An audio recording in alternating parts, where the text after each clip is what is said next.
Magandang araw sa kanilang lahat. Happy Easter. Yan. Sabi ko kanina, ang Diyos ay itinakda ang araw na to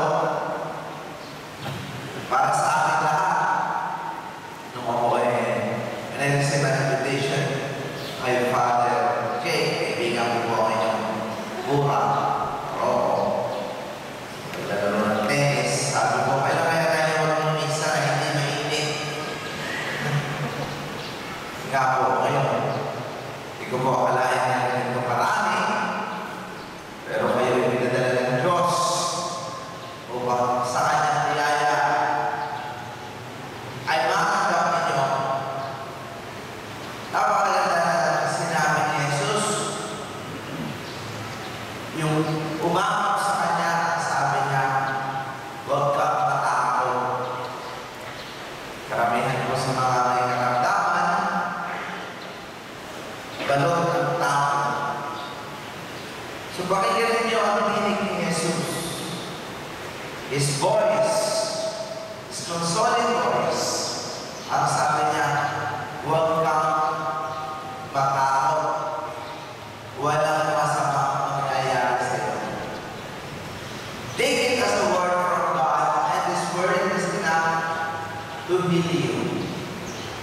Kung sino man ang makarinig ng salita niya, at yung salita niya ay pumasok sa kanyang katauhan,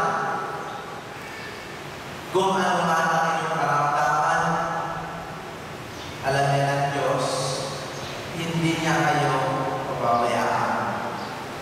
Ano ba ang kahalagahan ng pagpabuhay na mabuhay ni Jesus? Katulad ko ng sinabi ko kanina sa aking introduction, nawala na ng kapangyarihan ang kamatayan. Tao mo, simula sa simula, takot mamatay. Simula ang tao, ayaw makapawalay sa kanyang mga mahal sa buhay. Simula ang tao, pag nagkakasakit, binabalot ng tao ang buo niyang pagkatao. Umiiyak, hindi makatulog, namumroblema. Kaya nga po sa umagang ito, ako ang hindi magpapagaling sa inyo, kundi si Jesus. May isang mga bagay na magpapagaling sa atin. Yan ay ang kanyang pagmamahal. Kadalasan, kahit alam natin sa isipan, narinig natin ito ng napakatagal na mahal tayo ng Diyos. Pero itong pagmamahal na to ay hindi pa rin pumapasok sa ating buong pagkatao. Kaya mga kapatid, sa umagang ito, sabihin niyo sa inyong sarili, mahal ako ng Diyos. Laksan niyo pa. Laksan niyo pa.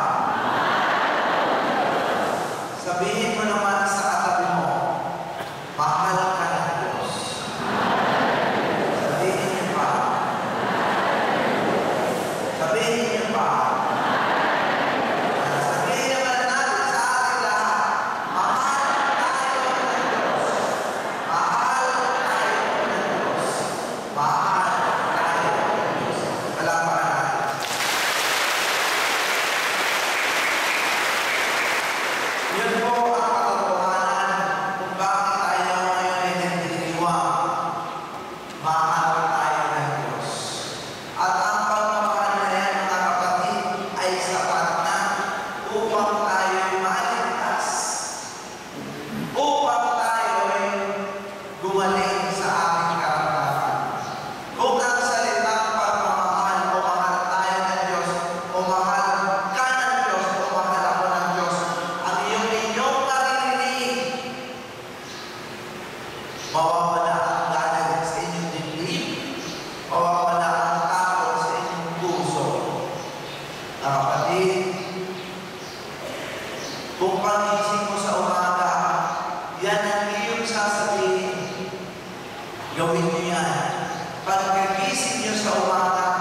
kung kayo may galit sa puso, kung kayo may lungkot sa inyong mga mukha,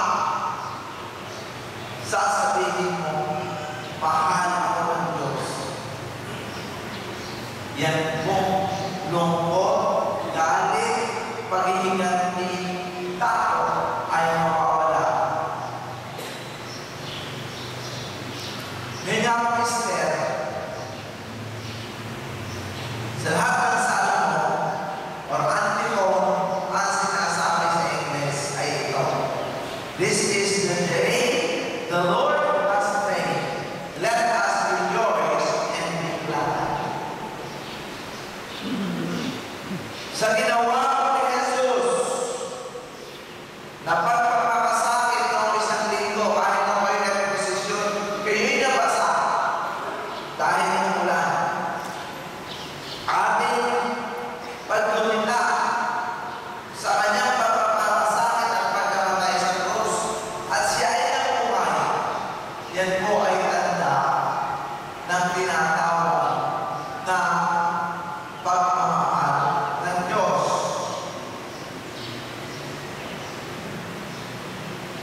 Marami po ang nagtatanong sa akin kung paano gumaling. Marami po nagtatanong din sa akin kung paano titingin ng Diyos ang ating panalangin. Yan pong tanong na yan ay universal. Ibig ko sabihin, lahat ng tao, yan ang tanong.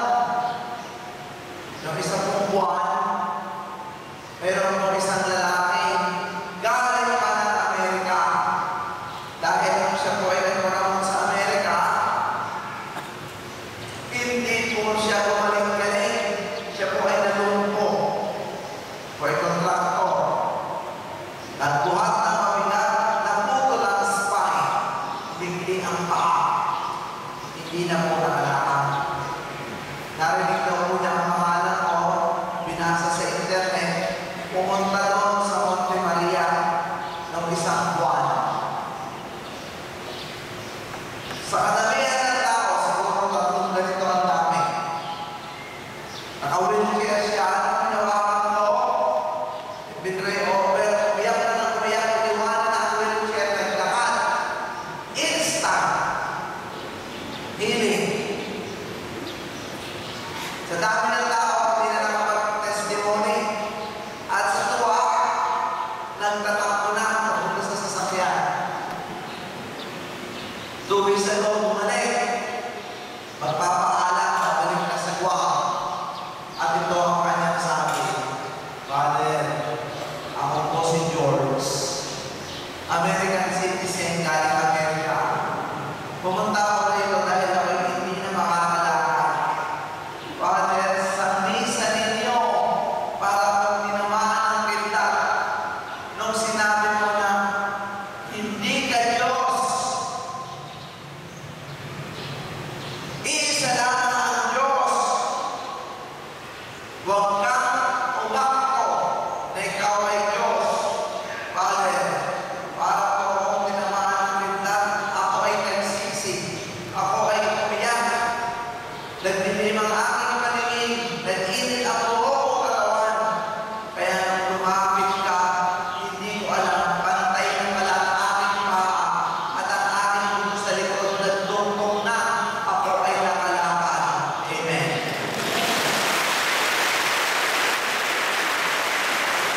Kapatid,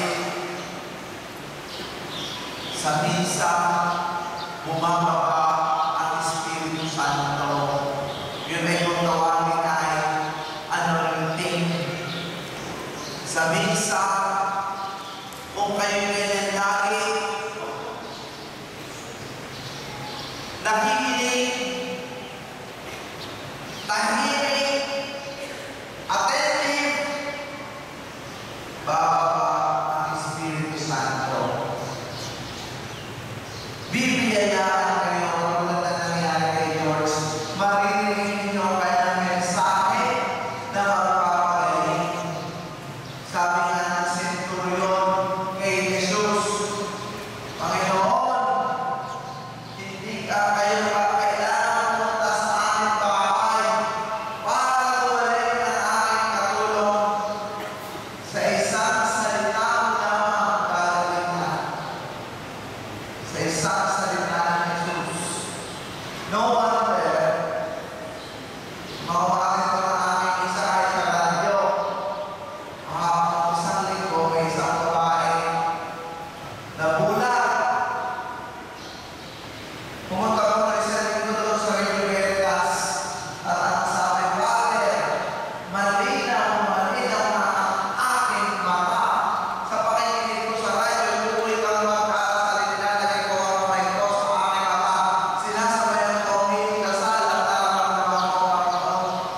marino na ang aking mahal. Ang pagkakamili na naganap at magaganap at yun din ang mangyayari sa inyo ngayon. Ang tanong at ang sabi ay ito, ano ba ang mangyayari sa mga tao? Upang makatanggap ng kagalingan, kailangan po tayo magsisi. Sabi ni George, yung naputol yung spine, yung buto sa likod, ang sabi niya, ako po ay nagsisi. Dahil ako ay may-ari ng construction company. Grabe ako magaling sa aking tauhan para akong Diyos. Kahit sa sino pinagagalitan ko, hindi ako nagpapatawad, marami ako galit sa dibdib. Kaya nung ako'y humingi ng tawad sa Diyos, ako'y nagmakaawa na ako'y patawarin at hiniling ang aming panalangin. Mga kapatid, yan ang mensahe sa mga gustong makatanggap ng kagalingan. Tanggalin ang galit sa dibdib. Huwag mag-aktong tayo ng Diyos. Dahil si Jesus, ipinakita ang kanyang pagka-Diyos nung siya'y nabuhay na maguli. Kaya iisa lamang ang ating Diyos, siya lamang. At kung sino man ang sa Kanya ay sasamba, ay makakatanggap ng buhay na walang hanggan at kaligtasan at kagalingan sa ating mga karamdaman. Amen. Mga kapatid, yan ang ating Diyos. Ayaw niya na tayo ay nalulungkot. Ayaw niya na tayo ay nagagalit dahil hindi po yan maganda sa ating katawan at hindi rin yan maganda sa ating kalusugan. Kaya kanya kailangan, katulad ng kanyang sinabi sa babae sa pagbasa ngayon, huwag kang matakot. Walang masama mangyayari sa iyo. Huwag kang matakot. Galing ka sa iyong karamdaman. Huwag kang malungkot. Dahil mahal ka ng Diyos. Kapatid, yan ang totoo. Kung sino man andito ay nakakarinig ng salita ito ng Panginoon at itatanim sa kanilang puso at isip at sana tuwing kayong sisimba, tuwing kayong magdadasal, ilalagay ninyo sa inyong isip at puso na siya ay narito. Ang healing mass ay lahat ng isa. Hindi lamang dahil si Father Suarez ay nandito, may healing. Father Ken, kung mag-imisa, may healing din. Paano ba nangyayari sa healing? At bakit nagkakaroon ng healing? Kapag ako ang tao ay humihiling, nagkakaroon ng healing. Kapag ako ang tao ay pumunta sa simbahan at nanalangin, may healing.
magkakaroon na tayo ng madalangin para sa pagpapagaling.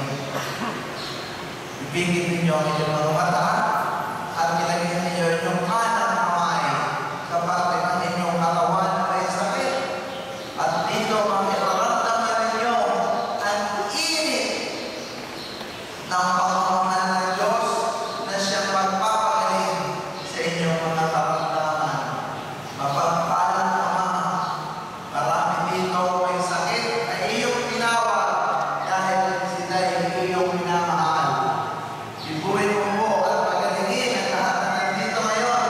Lahat ng nasa wheelchair ay hindi makalakad, na stroke, na paralyzed, na aksidente.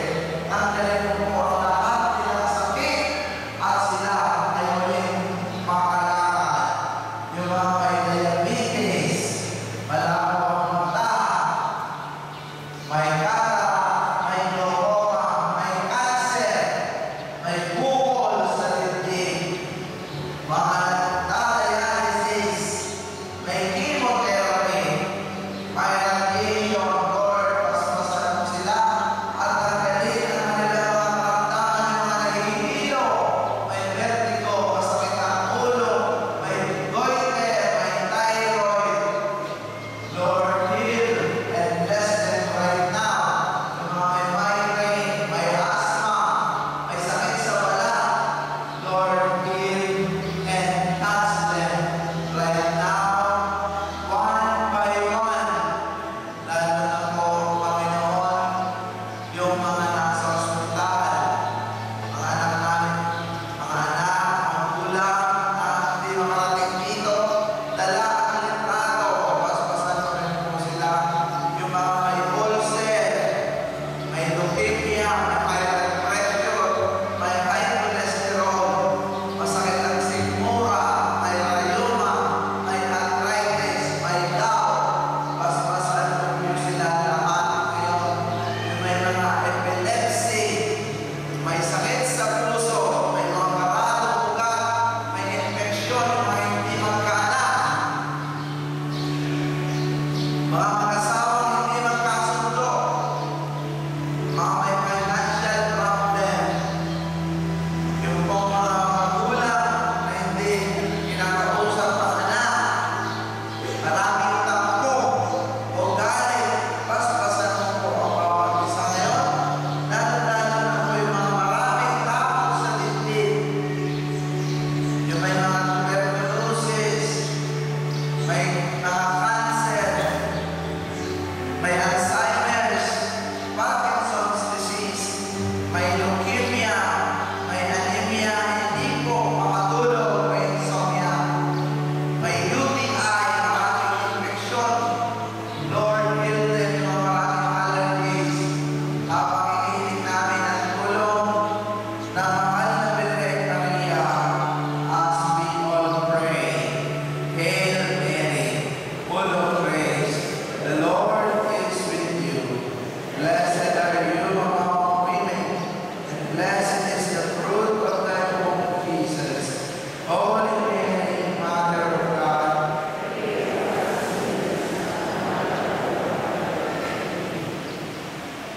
mapagpalang Ama, sa umagang ito matapos namin may taas sa inyo ang aming mga pagsariling panalangin para sa may mga karamdaman.